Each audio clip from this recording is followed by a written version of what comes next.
So should you have pets on the road, or is that not such a good idea? Well, we're going to talk about that right in this video coming up. So this video is about traveling with pets or having pets on the road. You know, some people would not think of being on the road with a pet. Other people would not even consider being on the road without their pet. So we're going to talk a little bit in this video about the various considerations, the benefits of having a pet on the road, and some of the considerations of having a pet on the road. This video is actually, what's coming up is a complete video from my online course, Nomad Lifestyle 101. You can learn more about that at robertwitham.com/courses. That's a course I put together and launched last fall, actually. It's almost a year now. There's about 30 videos in this course so far, and it covers all the essentials of being on the road as a nomad, whether full-time or part-time. It's really angled towards being a beneficial resource, a valuable resource for those who are thinking about getting on the road or who are newly on the road and trying to save some of the mistakes and aggravation that can go with such a radically different lifestyle. So why would you want to do an online course instead of just surfing YouTube and finding information? One reason, I'm not going to name names or anything, but I've seen some pretty bad information put out on YouTube by people who may be well-meaning, but they're just giving out bad information that's going to cost people money at best, or possibly get somebody hurt or leave somebody stranded. So I think it's worth, prioritizing information for somebody who has a track record of providing good, accurate, reliable information. I've been doing that for 5 years now on this channel, and as well as on my website at robertwitham.com. But a couple other reasons really make an online course stand out from just trying to browse YouTube or surf websites and blogs to get information, and that is convenience and support. The convenience part is that within the course, everything's lined out in a logical, organized manner. You can come back, it has lifetime access, you can come back at any time, and it's kind of like a video encyclopedia, as well as some other resources in there, print resources. So you can find what you want quickly and readily, and find the information that you need when you need it. The other part is, again, support, and that is that I'm able to answer every comment within a course. I'm able to interact with participants via email, and I can do this in a way that I just can't do on YouTube.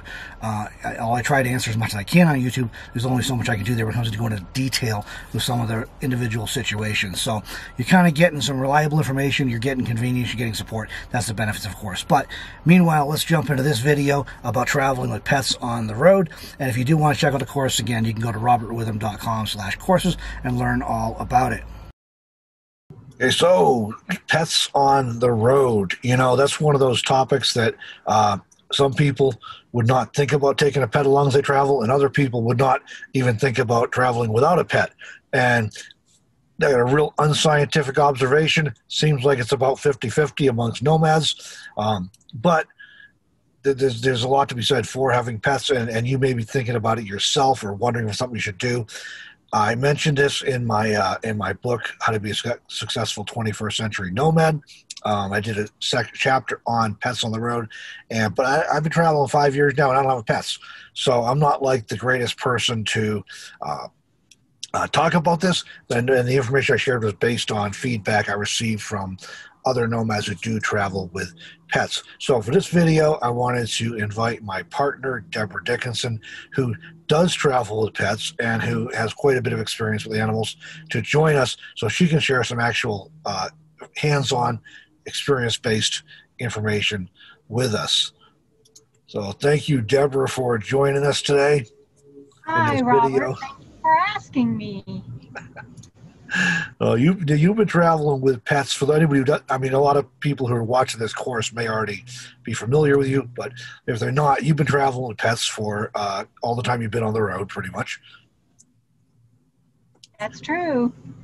Going on 6 years now. And you started off with 2 senior dogs. I did. They went with me through TBI rehab, and just didn't miss a beat coming out on the road with me. I lost them both in 2017. Right, and yeah, that was tough to lose them both in the same year like that.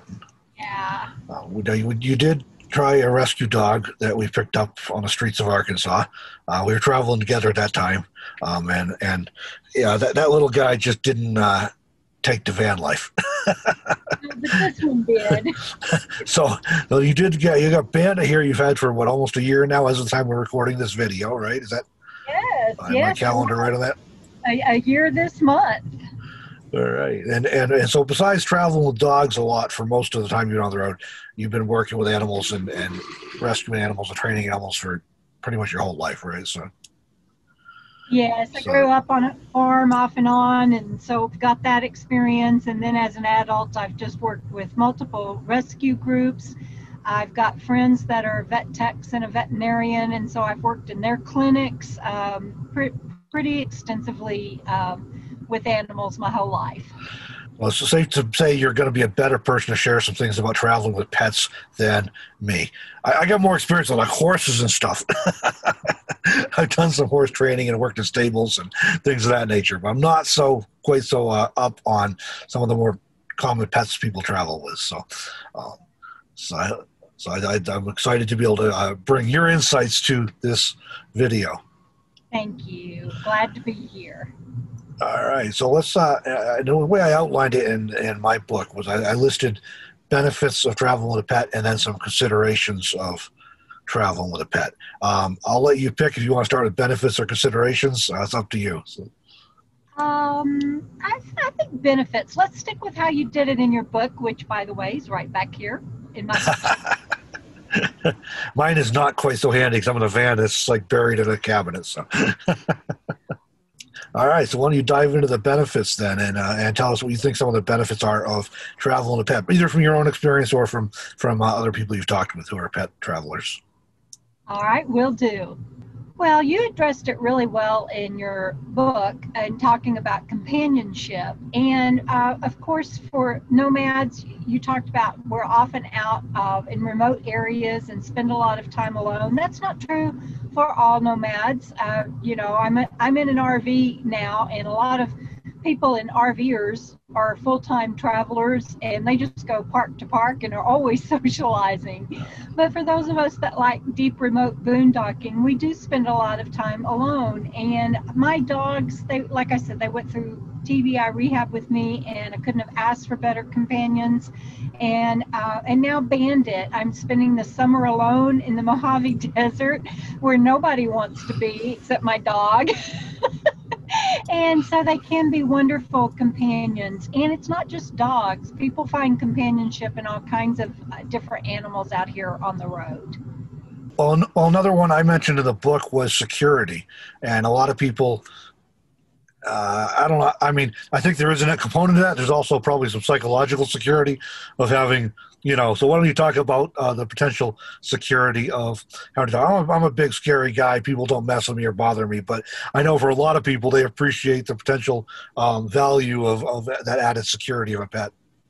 Well, there are people, and especially solo female travelers, I want to stress that I have not run into any danger out here on the road. I ran into more situations and had more scary things happen in the city and when I was an urban dweller than being out on the road and in deep remote places. So I don't know that you have to or need to have the security of a dog in particular, but I know a lot of solo female travelers gain a lot of security, even just putting out a dog bowl and having like a chain or something, like maybe they have a dog with them even when they don't. My particular animals, the only thing they would do is beat you to death with their tails. So mine are not a security at all, but they would let me know. For example, Bandit lets me know when coyotes are in the area before I ever even hear them or anything. And so they do let you know when something's around. He let me know when a herd of javelinas had come up on the rig. And it was good that he let me know because I was getting ready to let him out. I don't let my dogs off leash, but I was getting ready to let him out on the lead. And he let me know something was out there. So they do provide, I think, a sense of security in that way. But for me, like you said, the emotional security, I just sleep better at night knowing my little buddy's here with me. Yeah, and I would to follow up a couple things you said. I've been on the road 5 years full time, traveling as much as I could my whole life. The only time I've ever had trouble was in or near cities. I have never had a problem out in the backcountry, and I can count those problems on my one hand, but they were all in cities or towns. Yeah, Robert. I mean, you know, and just like you shared in your book, when you do have that sixth sense that an area is not right, you just turn the key and go. And that's a very important piece of security. Um, for part of that, whether you have pets or not. That's yeah. Okay, now how about health? I mean, there's been some studies I've seen in recent couple of years that pets may actually provide positive physical and mental health benefits for humans. Well, you know, I'm a biologist, and so I'm a big believer in research. And there are bona fide research articles out now, and that are being shared, and that are even making it into the medical field. And that is one reason why there are therapy dogs. There's a difference in therapy dogs, service dogs, and emotional support dogs. And we can talk about that in another venue if you want. But there's a reason that there are more and more therapy dogs being allowed into rehab centers and therapy centers and even hospitals now, is because the research is bona fide. And, you know, and especially right now, I know that this will be an evergreen video and people will be seeing it beyond this coronavirus cray-cray. But right now, when you can't give people hugs and you're doing elbow bumps and everything instead of being able to have that physical contact, for me, there is something about having my dog in my lap and being able to interact with him and hold him that it does bring peace and it does bring healing. I firmly believe that. All right, thank you. And now another thing that I'd mentioned in the book, another one of the benefits of traveling with pets was what I described as lifestyle. And that is just that it provides an opportunity to connect with other nomads who also have pets. So there's kind of a built-in subculture within a subculture there that some people may find advantageous or beneficial. Well, that's true. But I also got to tell you that there are times there's a reason that I go to deep remote boondocking. I don't always, especially with my brain injury, I don't always need or want the socializing. And so sometimes that can be a drawback because you're out walking your cute little dog and everybody wants to come over and go, oh, hi, hey, how's it going? And but it goes both ways. It also can help introduce you to people and you get to know people, and it does open that door. And also, as you know, Bandit was a rescue dog and he was a bait dog. And when I first got him, he attacked anybody, anything, and everything. And I had this big old collar on him that said do not pet. It was red. I had a big old leash on him that matched that said do not pet. And people would still come up and want to socialize and pet and love on him because he's so stinking cute. And now they can. But back then, that, you know, it was really treacherous. So that whole socializing and lifestyle of opening up that door, it can be a very mixed scenario. That's one that can go in the plus and the minus column and potentially kind of cancel out depending on your perspective and your own needs, right? Exactly. Yeah. All right. So those are the ones did you have any others you wanted to add to the benefits of travel and pets? Well, I think for me, and I don't know that this applies to everyone, but I tend to, because I'm a video creator and an author, and I am constantly working. And what Bandit does for me, and what my two dogs before Bandit, they get me out of the house, and they get me out of myself. And especially the training with Bandit and the walks, and the taking care of them, it takes me out of my own world and makes me responsible for another sentient being. And I get to go out and do those hikes and get outdoors and do things that I might otherwise bypass and just stay focused on the computer and writing videos or something. Well, I understand that situation, not because I have a pet to solve it for me, but because I can spend all day at the computer working and not get out. And then I'm like, the sun's going down. Maybe I'll make it out and take a sunset picture at least anyway, because I've missed the whole day. Yeah, and this little guy has to go out no matter what. And I'm not one of those owners to just put him out on his tether. I walk him 2 or 3 times a day.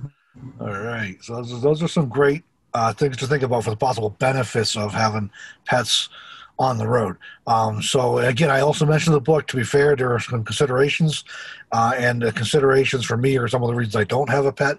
But also, I've seen you, not that you complained about it, but I've seen you run into some of these things yourself on the road. So they are legit things to at least consider, and know what you're getting into, and you're making the right decision for yourself and for any pets you have before you decide to move to a van or an RV or whatever. So, so some of the ones I mentioned, and again, feel free to throw in any more of your own if you have any. But so the first consideration I mentioned in my book was cost.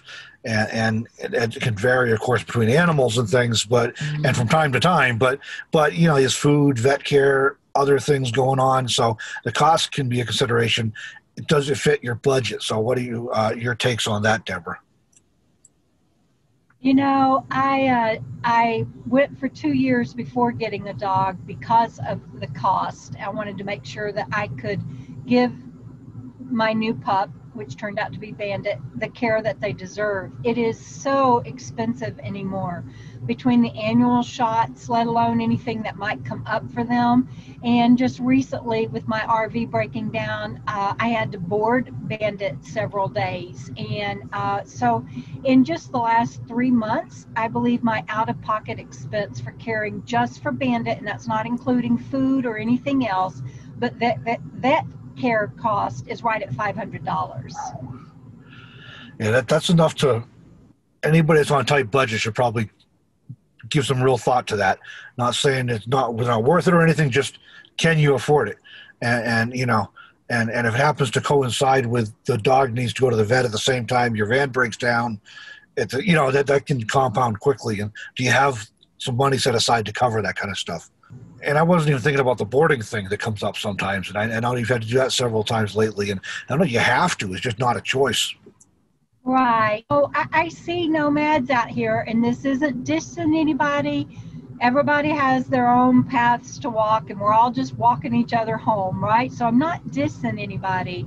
But I've seen people out here that can't afford the care for their pets, and I've seen pets that have really suffered because of that.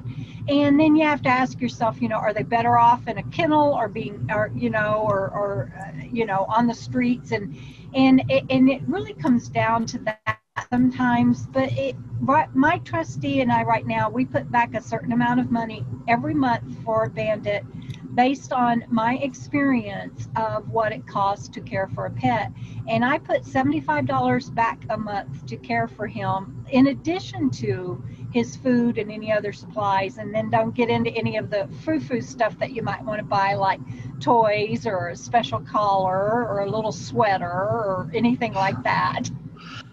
Yeah, and I mean, and honestly, the cost is one of the reasons I don't have a pet on the road, because I was a freelancer myself and a small business owner. My income does this all the time, and as I kind of try and balance it out. But sometimes, like the coronavirus hits, I mean, man, got into my income, so I don't feel like my income is stable enough to where I want to commit to being responsible for an animal when, you know, I don't think my income's stable enough to where I want to go there. So maybe someday in the future it will be, but right now it's pretty irregular.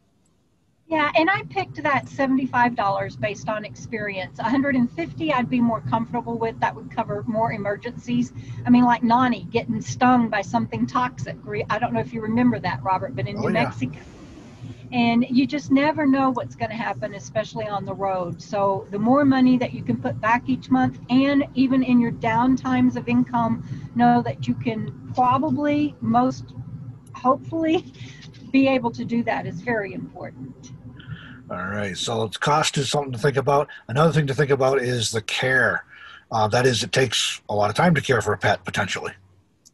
It does, and it's not just the vet care. It's the walking. It's if they get sick in the middle of the night. And I was in a van for 5 years. Now I'm in an RV, and it's still not any more fun in an RV when they get sick than in a van. But depending on how you're living as a nomad, caring for a sick animal on the road, it can be treacherous, and you can lose a lot of sleep. And you know, sleep deprivation when you're a nomad and traveling isn't necessarily a good combination. Everything from how are you going to give them baths? It's essential out here in the forest dirt and dust, in the desert sand and cactus, and you know, you got to be able to give them baths and brush them and keep them groomed depending on their coat. And the care is a lot of consideration. And for some people they've got the time and that's fine, but I think there's already some extra challenges we deal with as nomads, that stuff just takes longer, and then you throw in the traveling and things and setting up and break down camps. And if you're trying to work full time or way more than full time, like I am, for example, you look at that and go, boy, I don't think I have the time to, to commit to what might be required there. So, but for a lot of people, the value, the benefits are worth it. It's a trade-off they're willing to make, but it does take a lot of time, and that's worth something to think about. It is, and if you're going to be able to have those times on your down days, and a lot of times if you have a disability, the animal comes to mean more in your life and offer more support than perhaps somebody that's able to be mainstream.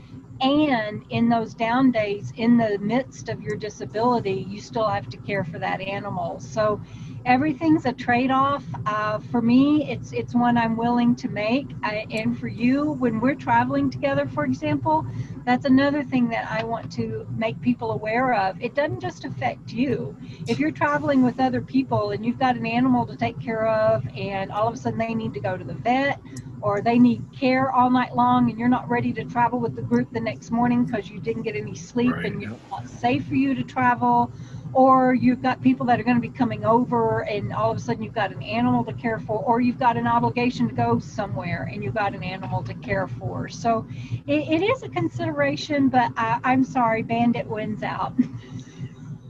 Okay, so another one I had listed in the book, and we kind of overlaps with care a little bit, and that was cleaning. And it's just that depending on the animal and where you're camping, it's maybe more or less of an issue, but they tend to shed hair, they track dirt in. So do I, but I mean, it's one more coming. And if the animal comes in and then jumps on your bed or something, now you have to do laundry. And so, I mean, and yes, you have to do all the same things in the house. They still shed the house and track dirt in the house, but you have a vacuum cleaner that plugs into the wall and a mop and probably a washer and dryer. So it's a little easier to deal with that in the house than it is in a van or even an RV, I think, for most people. So I'm sure you probably, I know you keep a very clean rig, so I know for you it probably means some extra time cleaning because you have a pet. It is, and it's not just because I do try to keep a very clean rig. I hope this doesn't gross people out, but right now I just moved in my RV. I just moved my bed up to the overhead cabin. And Bandit isn't going to sleep up there, and that's an adjustment for me and for him, but he's doing really great. But when I have my van, my two senior dogs slept with me, and there was a time when Nani got sick, and I was out in the middle of nowhere, and I went through 3 sets of sheets, and it's just, and then you can't get into town and get those sheets washed, and it's like you said, it's not like you're at home and you can just throw things in the washing machine or plug in that vacuum cleaner. And it's just a consideration in addition just to the day-to-day stuff of staying after them. But it's still worth it. I know we differ on that, but it's still worth it to me. Well, we'll leave aside the fact that I don't have 3 sets of sheets. We won't go there. But I'll just point out quickly, you mentioned having to go to laundry. That's a huge, you can blow half a day right there. And again, that's fine if that, just know what you're getting into. Something like that happens, you're going to lose half a day to try and do. We've been to a lot of places lately in the last year or two that don't have laundromats. I don't mean in the wilderness. I mean, we go into town, they still don't have a laundromat. Or they used to have one that is closed. And so we're seeing that a lot. So something like that happens, you might be driving an hour or 2 hours to find a laundromat and then back in, plus washing laundry there. So it's just to be aware of what you're getting into. Yeah, and I would have, every time that I did laundry, I would have a full load of dog stuff between their blankets and their bed sheets and everything. I would have a full load of dog stuff to do. So that might not be too much of a consideration for people, but I don't know. That's about, depending on what you're paying at a laundromat, that right there is, $3 to $4 every time you go to the laundromat. And if you're going every week, that's another cost consideration. Yeah, I'm just laughing as you're saying that because I only have like one load of laundry when everything's dirty, but I'm a minimalist, so don't know if the viewers need to know all that, but that's why I was laughing. So another thing that comes up with, or consideration with pets, and I know you've got to deal with this, is temperature. it can be very difficult, if not impossible, to maintain a safe / comfortable temperatures in a van or RV, especially if you're not plugged in an RV park or something. Yeah. And the whole chasing 70 degrees only goes just so far. Yeah, I know. I came out here thinking that everything would always just be between 60 and 70 degrees. I didn't, as you know, I didn't even come out with a heater. My poor dogs. So, yeah, we call it chasing instead of finding, right? Because you don't always find it. You chase it, but don't always find it. That's exactly, Robert. That's it. And especially in the heat. And that's one reason why I've had to board Bandit several times recently, is being here in the Mojave Desert. When I go into town to run errands, I am not going to take him and leave him in a rig if I'm going to be more than out beyond, like, say, 8 or 8:30 in the morning. And so I put him in doggy daycare. And then also the thing is, I can't tell you how many times, and again, Bandit wins out, Nani and Bentley won out, and I gladly did so. But there are many times when I could not go on outings with friends to a cave or kayaking or whatever the day-long adventure was going to be, even, because I couldn't leave my dogs and risk the temperature change in the van without being there to regulate it and put them at risk. Right. So that, again, that's not, I mentioned this before, but we're not saying any of these things are right or wrong, good or bad. It's just, they're just things to be aware of. You've definitely chosen that, hey, it's worth it. My kids are the same. Yeah, they all have animals, and they say the same thing to me. Pops, it's worth the benefit we get out, worth the reward. So it's just an individual choice. But yeah, if you're, we just want to point these things out that are kind of unique to the road, so you can, not get into a bad situation or a frustrating situation. I have a dog. I enjoy getting out and doing all those things. I really exactly. So, well, and another one that comes up, and again, kind of mentions a little bit in the temperature, but is just pet restrictions. They're not allowed in a lot of places. So, and I mean both inside buildings and in like national park trails and all kinds of places. So there's a lot of places you can't bring your pets, and then you have to decide, are you going to be able to leave them in the vehicle? Well, maybe if the temperature's appropriate, you can for a while, but maybe not if it's hot or if it's too cold. We ran into this at, I remember we went to Wapaki National Monument north of Flagstaff, and it was like a 90-something degree day. And I did go out and get some pictures. I cut it short, but you stayed in the car with the dogs because A, they weren't allowed, and B, it was so hot they would have burned their paws trying to walk around in the desert in that kind of temperature. So it's and national parks, it comes up and stuff. So it's they're just places you're not going to be able to go. Yeah, and when you're a nomad and you're driving down the road, you see someplace fantastic, and you really want to go see it, and you can't because of your animals. There is that moment of, oh man, that's a bummer. So yeah, it's a consideration. All right, and one final one that I had mentioned was emergencies. You just got to be aware that it happens. Your dog gets bit by a rattlesnake, or or Spider, valley fever, or gets stung by bees, or gets colitis. I mean, they happen. So you kind of have to have a pet care plan. Not so much this is a consideration, but if you're going to have a pet, make sure you have a pet care plan in place in case of injury or illness before the emergency happens.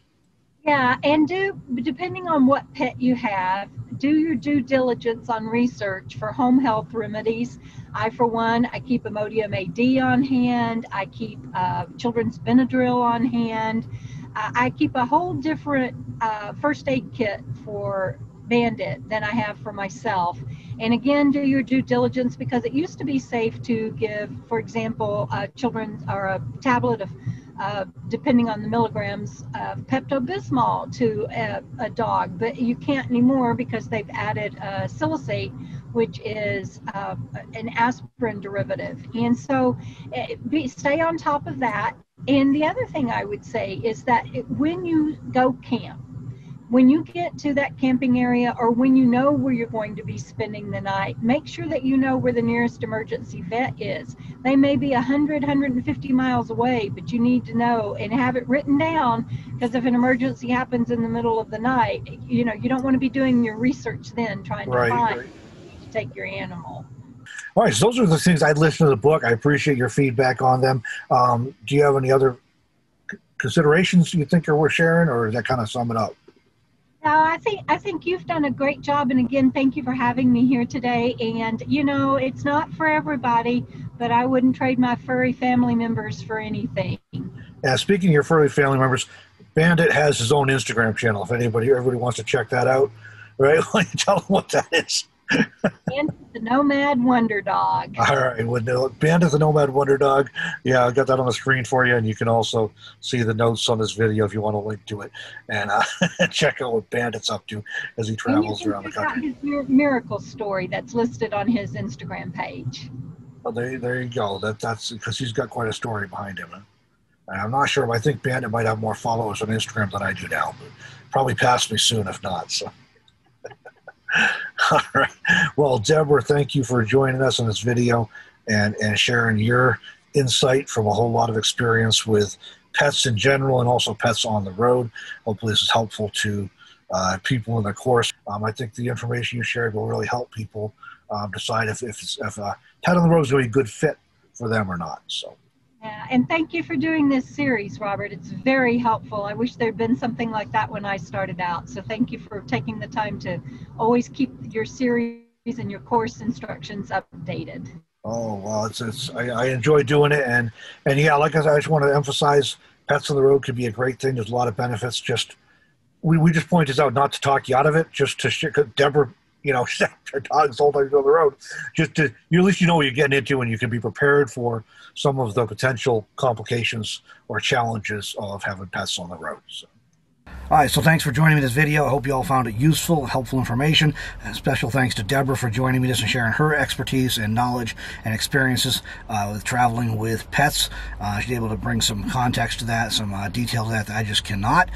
So I appreciate Deborah being willing to join me for this video. And again, this is in the Nomad Lifestyle 101 course. This is the full video that we put in that course. And you can learn more about the Nomad Lifestyle 101 course at robertwitham.com/courses. And again, thanks for joining me. Hope you found this information helpful. We'll catch you in the next video.